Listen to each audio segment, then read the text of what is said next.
name is Amber Richards, and I did my research report on having animals on campus, and that is just a picture of my lovely dog. Her name is Stella. Alright, so my research question was mostly, would students benefit from having animals on campus?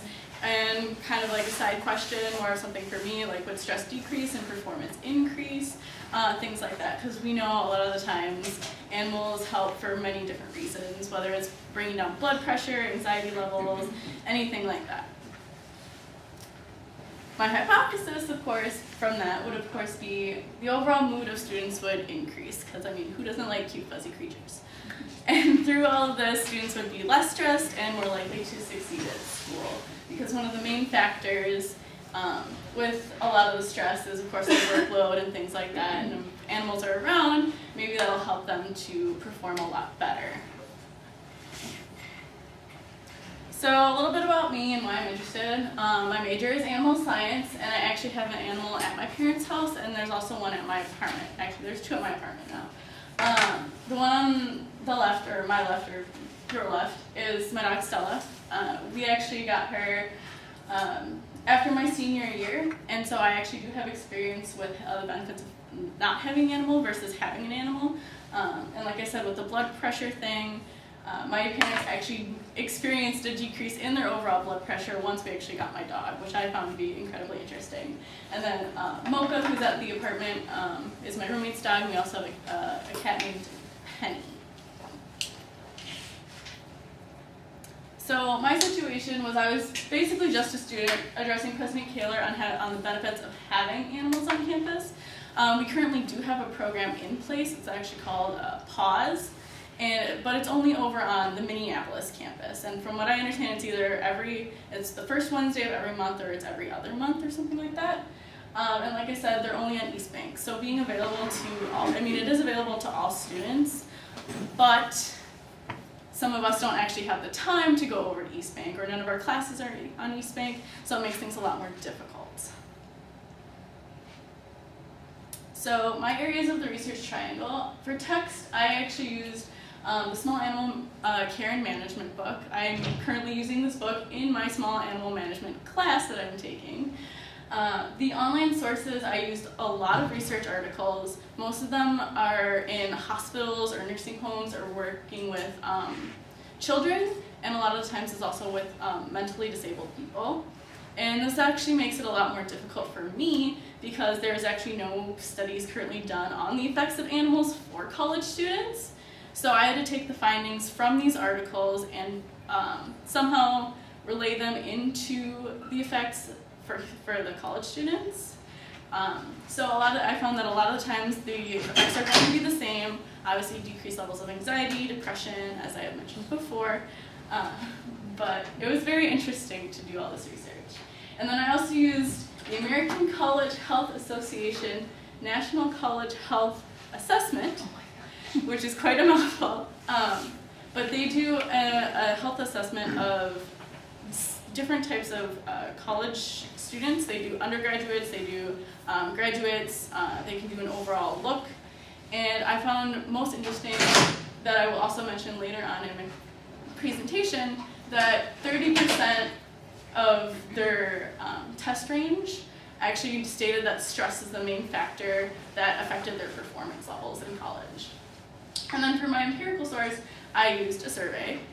And the survey, as I will say later on, I posted through Facebook for college students, specifically the University of Minnesota students. So again, the methods, I researched how animals influence humans. I used articles from the American Heart Association, who had done research on, of course, the effects of animals on blood pressure, and most of this was in elderly patients and other human adults. And then, like I said, I set out a survey through Facebook to college students, being the University of Minnesota, but I did open the floor to other college students as well, because this is a factor that should be implied on a lot of other college campuses as well. So some of the survey questions I used, I just put two up, is if they currently took advantage of the services provided by your school to de-stress. And these can range from the puppy room during finals, or like PAWS that we have on campus, or even using the gym, because some people use like yoga and things like that for de-stressing. And then if they thought human and animal interaction on college campuses was important. But I would like to ask, do any of you guys actually take advantage of these services on campus? Only a few of you? All right. So my results, I got 30 responses total, and the majority of students would have an animal on campus if they were allowed to, because as we know, most places on campuses don't allow these animals here, unless you're on St. Paul, and then most teachers don't really care. So some of the graphs I did, I took, do you take advantage of these services? Most people replied no, or they were actually unaware of any services on campus, which to me basically means that the college doesn't, some colleges probably don't do enough to show that they have these services available, and or don't make them available enough. And then do you think it's important to have human and animal interactions on college campuses? Most people said yes. And I believe this is actually one of the questions that I had a why to. Would you like explain your answer? And I actually got one very interesting response from someone who's obviously an animal science major who knows about a lot of this. And he said that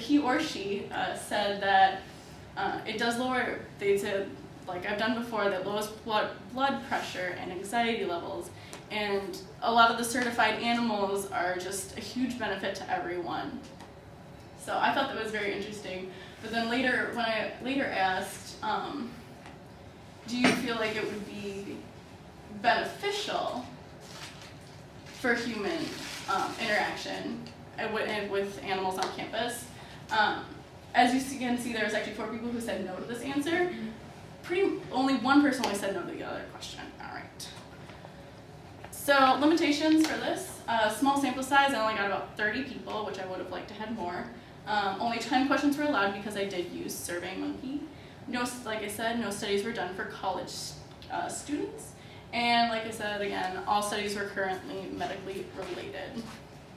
My ultimate recommendation is to actually do a research for college students and see how this would actually affect their performance, and if having more animals allowed on campus at more times would be more beneficial.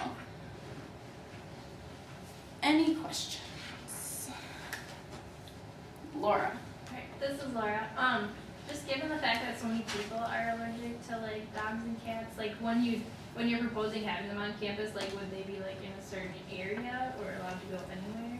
Well, what I was thinking for having more animals allowed on campus, just more animal-friendly areas, or if more programs were in place, having them in more places other than just Minneapolis. Because like I said, for some people it's a lot harder to get over there, or they just don't have the time, or maybe they just don't even know it exists. So. Beth. What animals are you thinking about bringing onto the campus? Like koalas? Well, I don't know if we could get koalas on campus, but that would be pretty awesome. Most of the animals, of course, I was considering were dogs and cats, or even some people just really like birds or lizards or something like that. Or, I don't know, maybe in the dorm rooms, instead of just having fish, you might be able to have like a small gecko or something like that. Just expanding the horizons. Yes. How do the animals lower, or how does that correlation happen? The blood pressure and stuff like that. So a lot of the times what I found was that when you're, of course every day you're going through your own business and things are going to stress you out regardless, and then taking the time to play with an animal, it's much like, I can't think of the word for it right now, but playing with the animal makes different connections in your brain, which allows you to have more, I believe, I don't know if it's endorphins, but it allows more of a relaxing feeling to be released. I know it's a chemical, but I can't think of the chemical right now.